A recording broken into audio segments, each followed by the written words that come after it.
Nama merupakan sebuah doa yang disematkan oleh orang tua kepada anak-anaknya. Sebuah nama biasanya memiliki sejarah sebelumnya dan arti yang mendalam. Seperti nama yang dimiliki oleh Nabi terakhir umat Islam, Muhammad Shallallahu Alaihi Wasallam. Namun tahukah kalian bagaimana sejarah awal penamaan Muhammad kepada Nabi umat Islam? Simak video ini hingga akhir agar tidak sesat. Namun sebelum lanjut, mari bersama-sama dukung channel ini untuk terus berkembang dengan cara subscribe, like, dan berikan komentar yang positif. Semoga menjadi amal jariah karena ikut share edukasi Islami pada masyarakat dan dunia. Assalamualaikum warahmatullahi wabarakatuh. Tentang penamaan Muhammad untuk nama Nabi kita Shallallahu Alaihi Wasallam, ada beberapa riwayat yang menceritakan mengenai sejarahnya. Dahulu di masa jahiliyah tak banyak orang yang menyandang nama Muhammad.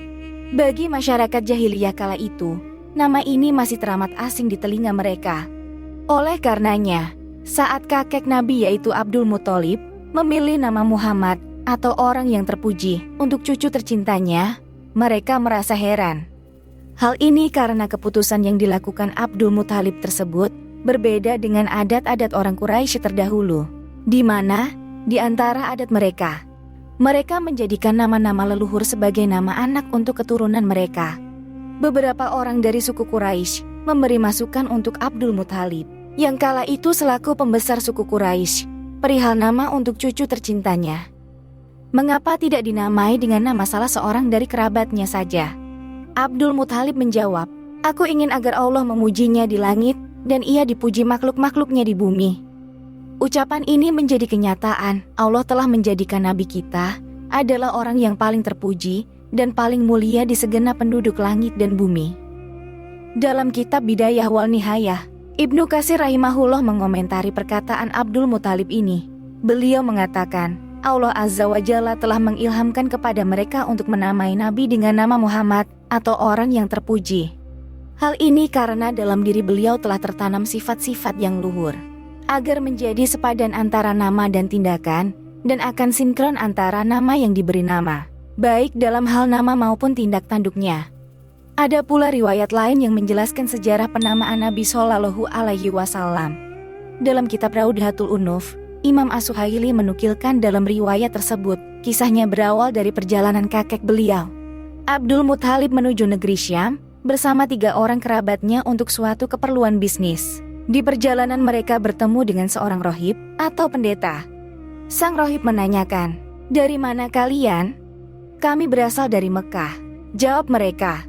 Mengetahui mereka datang dari Mekah, sang rohib pun mengabarkan perihal berita yang dia dapatkan dalam kitab suci agamanya. "Sesungguhnya dari negeri kalian itu akan muncul seorang nabi," tegas sang rohib atau pendeta.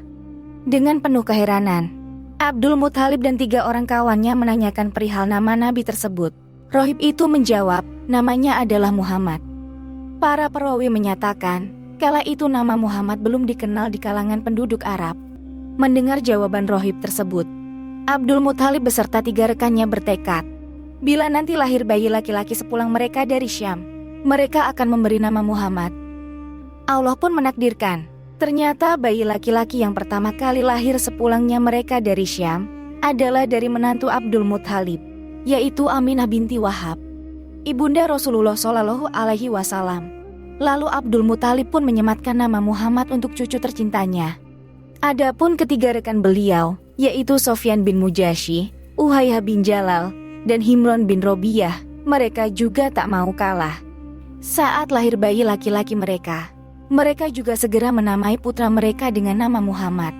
4 orang inilah, terang Imam As-Suhaili, orang Arab pertama yang menamai anaknya dengan nama Muhammad. Haris bin Sabit bersenandung dalam bait-bait syairnya. Namanya diambil dari nama Tuhannya untuk mengagungkannya, karena pemilik arsy itu maha terpuji atau Mahmud, dan inilah hambanya, orang yang terpuji yaitu Muhammad. Ternyata nama Muhammad ini tidak serta-merta diberikan oleh sang kakek Abdul Muthalib kepada cucunya tersebut. Namun ada campur tangan Allah Subhanahu wa Ta'ala yang membuat sang kakek menginginkan nama ini untuk cucunya yang baru lahir. Berita tentang kedatangan Nabi Muhammad Shallallahu Alaihi Wasallam ini sudah dikabarkan Allah jauh sebelum kelahirannya. Bahkan dalam sebuah riwayat disebutkan bahwa sejak awal pertama penciptaan Nabi Adam alaihissalam, nama Nabi Muhammad Shallallahu Alaihi Wasallam sudah tertulis di pintu gerbang Arsy. Di dalam sebuah hadis yang diriwayatkan Baihaqi, Rasulullah bersabda tentang Nabi Adam yang mengakui kesalahannya saat memakan buah kuldi. Ia memohon ampunan kepada Allah dengan membawa nama Nabi Muhammad. Ya Tuhanku, hamba memohon kepadamu dengan kebenaran Muhammad.